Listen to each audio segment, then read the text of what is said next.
Mary, Su Shan, thank you both so much for joining us here today. I'm very aware that as we're talking, there's the headlines that are out there right now have to do with trade talks between Trump and Xi, and a bunch of deals that the U.S. has just concluded in Southeast Asia, in Su Shan's home market. This just stresses how much, in some ways, the geopolitical and the economic order have changed in the past year. And I'm just curious to know, each of you has responsibility over both institutional and individual wealth. How has all the flux of the past year, how have you managed it? How have you kind of surfed those waters? So let's just put things in context. Do you know how much trade outside the U.S. is of global trade? Trade outside the U.S.? Yeah. Not off the top of my head. 89%. Okay. So TOT-US, that's trade outside the US. Mm-hmm. In DBS, we call it TOTUS as opposed to POTUS. Uh-huh. So trade outside the US is 89%. And it behoves all people who have supply chains, that's most companies, to look at how they diversify their supply chain. It used to be China plus one. Mm-hmm. Now it's China plus N, because your plus one could also have tariffs and it will still have a high cost of supply. So it's China plus N, which inevitably adds cost. So in the past, your supply chain was always cost optimized for the most efficient supply chain. Today, you are diversified to be just in case rather than just in time. Mm-hmm. Right? So that does add cost and friction, but it also reduces dependency. So that's your supply chain on the upstream. Then Pardon me for interrupting, but that's for you running Southeast Asia's largest bank. This is creating opportunities for investments, for new relationships, for ways for you to be involved in paving the way for this kind of capital. Absolutely. It's creating trade networks that previously did not exist, or it existed but it was nascent. So for example, as we're in Saudi Arabia, between the GCC and Asia, particularly between China and Saudi, Indonesia, Southeast Asia, the trade, and within intra-regional trade within ASEAN countries as well, it's going to go up, and it's already going up. And it's also, how do you fund this? Because if it's intra-regional trade, or it's GCC to China, for example, is there an alternative payment mode other than, say, just purely relying on the US dollar, for example, other currencies, etc., that can help to pay for these supply chains? Then on the demand side, it's also looking at new demand growth areas. In the past, there was a strong reliance on the US, and now with Asia growing, with the Middle East growing, with the Global South growing, the Global South connectivity, the Asia to Middle East, Europe to Asia, etc. The trade outside the US, certainly on demand side, I think will grow. Mm-hmm. And that's where a lot of energies are being focused. That's interesting. So Mary, from your perspective in private wealth management, and what the TOTUS opportunity, if we want to call it that, how's that affecting the way that you and your team think? Well, first of all, it's so great to be here in the region, and just as Su Shan said, this is a time for all of us to be rethinking whether we're properly diversified in our own asset allocation. Whether you're a sovereign wealth fund or an individual, you tend to have home country bias. How do you think about that in today's changing world order, ever-changing world order? And we're here in this region today is a great example of the opportunities that are abound. We just celebrated our 90th anniversary here in Saudi Arabia as JP Morgan, and it was quite a momentous occasion. Last night, we just also announced that Saudi Arabia is going to be the headquarters for our entire Middle Eastern efforts here, and there are so many things happening in Asia, headed to her neck of the woods later this week, and to think about making sure that you're seeing the opportunities that exist everywhere. And when we think about, and I'm sure we'll talk about AI and the like, but all of the evolutions that are happening from a technological standpoint are levelizing the playing field for everyone to have a new opportunity to think about what's next. And so that's why flows of capital are moving as such. People are thinking about where it is that they can allocate to both protect their assets as well as have appreciation. And of course, making sure that you are strategically protecting your assets. We talk a lot about making sure that you have resiliency in your portfolio, that you're stress testing. There's a lot of assets that have obviously had a lot of appreciation. Are you ready for a correction if it happens? We're due for a correction at some point. It doesn't mean it's imminent. It just means you have to be ready for it. It's like any good risk management strategy. Are you prepared if something goes down 5, 10, 15, 20%? Can you survive? For how long? Will it give you an opportunity to reset? Do you have cash in your portfolio to take advantage of it when it does happen rather than just sitting there and watching it? And so those are the kind of things that we're all spending time focused on. And doing that while looking at the opportunities that are abound around the world. And thinking about, you just heard the panel here of the new airlines that was launched. There's opportunities everywhere. Yeah, and the broader the base of those opportunities, the more you're cushioned against the impact of any kind of individual correction that happens somewhere. On the subject of AI, one question that Fortune is probably visiting editorially at least 3 times a day is, AI bubble or no AI bubble?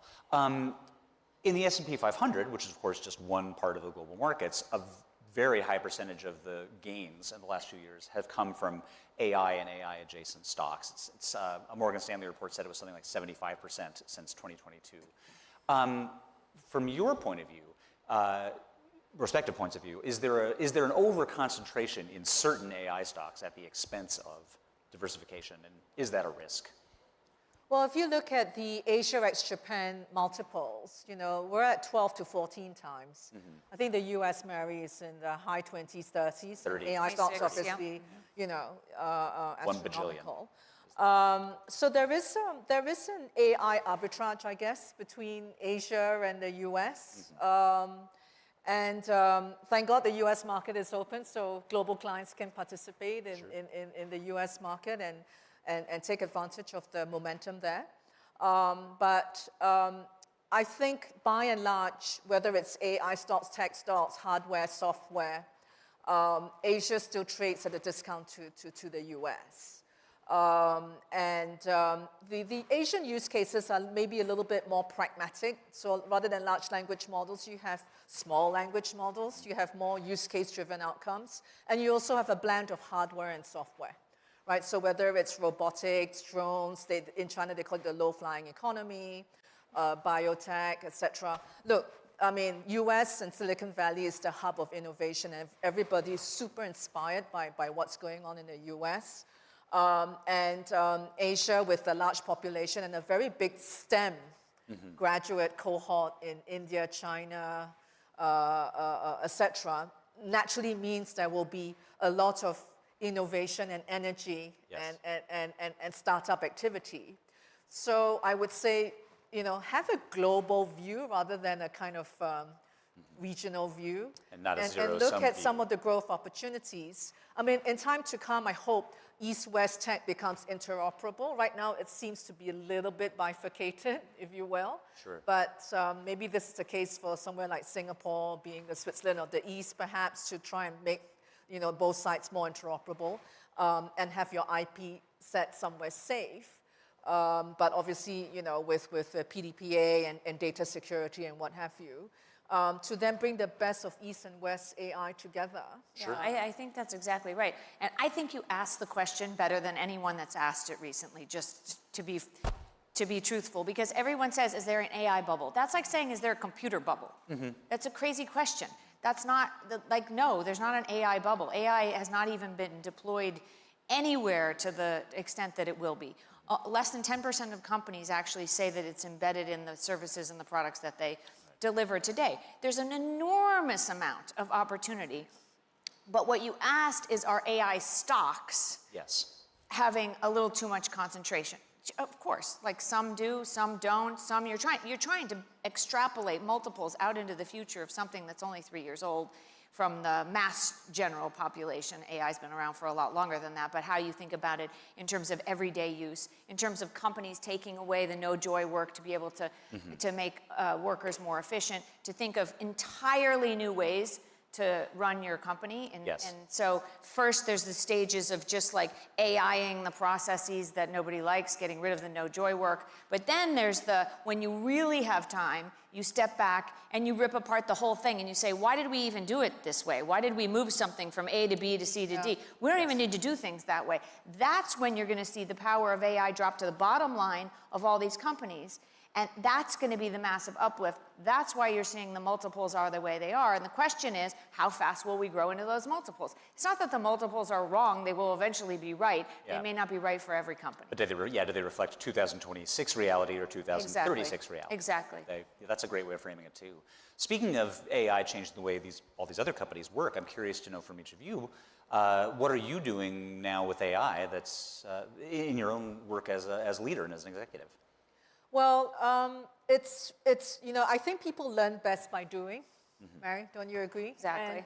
And so it's just letting 1,000 flowers bloom, right? So for us, the kind of inch deep, mile wide, horizontal use cases, we call it DBS GPT, let all that come from the entrepreneurship. Let everyone test it, learn it, sort of lots of different use cases on the horizontal use case, whether it's just getting policies summarized and made simpler for people to understand, to helping walk-in customers or horizontal use cases. Then you've got the vertical use cases, which are a little bit more specialized and needs a lot more work and vertical insights, whether it could be AML, KYC, it could be creating pitch books for investment banking, it could be a wealth co-pilot, it could be ESG questionnaires, answering ESG questions, etc. So, or credit dossiers, writing credit memos. Hence getting rid of the no joy work that she's talking about. Right, right, yeah, absolutely. So the mundane, no joy work, as Mary rightly points out, should really save people a lot of time for them to then engage clients more